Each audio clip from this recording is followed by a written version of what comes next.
বাংলার চাষ ইউটিউব চ্যানেলে সবাইকে জানাই স্বাগতম। আজকের ভিডিওতে আমরা চুন ও ব্লিচিং পাউডারের ব্যবহার সম্পর্কে জানব।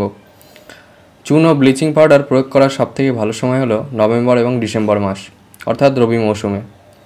আপনারা চাইলে গ্রীষ্মকালেও চুন এবং ব্লিচিং মিশিয়ে জমি চাষের আগে প্রয়োগ করতে পারেন। ফসল বপনের মোটামুটি 30 থেকে 40 দিন আগে আপনাকে এটি প্রয়োগ করতে হবে এবং জমিতে ভালো করে জল দিয়ে অর্থাৎ জমি জো করে 10 থেকে 15 দিন ফেলে রাখবেন। তারপর পুনরায় চাষ এবং সার যা যা দেওয়ার আপনার ফসল চাষ করবেন। এবার আসি যে কী উপকার পাবেন আপনারা মাটিতে চুন ও ব্লিচিং দিলে। চুনের মধ্যে যে ক্যালসিয়াম থাকে এবং ম্যাগনেসিয়াম থাকে তা প্রচুর পরিমাণে থাকে।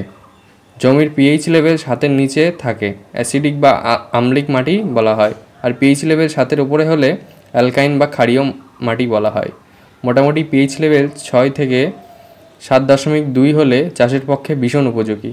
এই পিএইচ লেভেল কন্ট্রোলে রাখতে জমিতে চুন প্রয়োগ করা হয়। এবার আসি চুন প্রয়োগের উপকারিতা।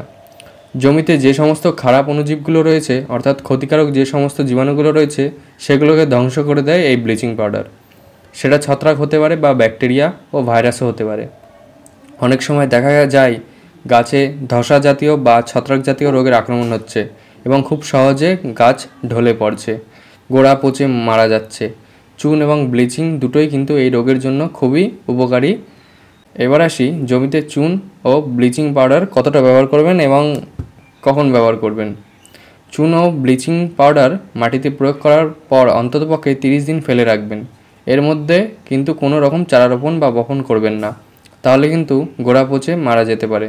চুন দেবেন মোটামুটি 2 থেকে 3 বছরে একবার।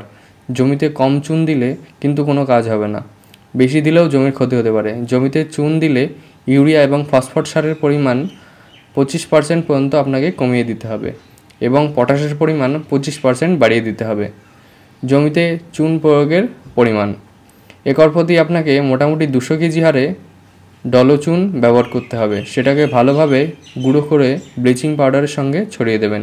ব্লিচিং পাউডার একর প্রতি 10 থেকে 12 কেজি হারে প্রয়োগ করতে হবে।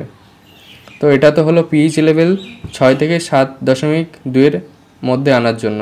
যদি পিএইচ লেভেল 8-এর উপরে চলে যায় তখন কিন্তু আপনাদের জিপসাম প্রয়োগ করতে হবে।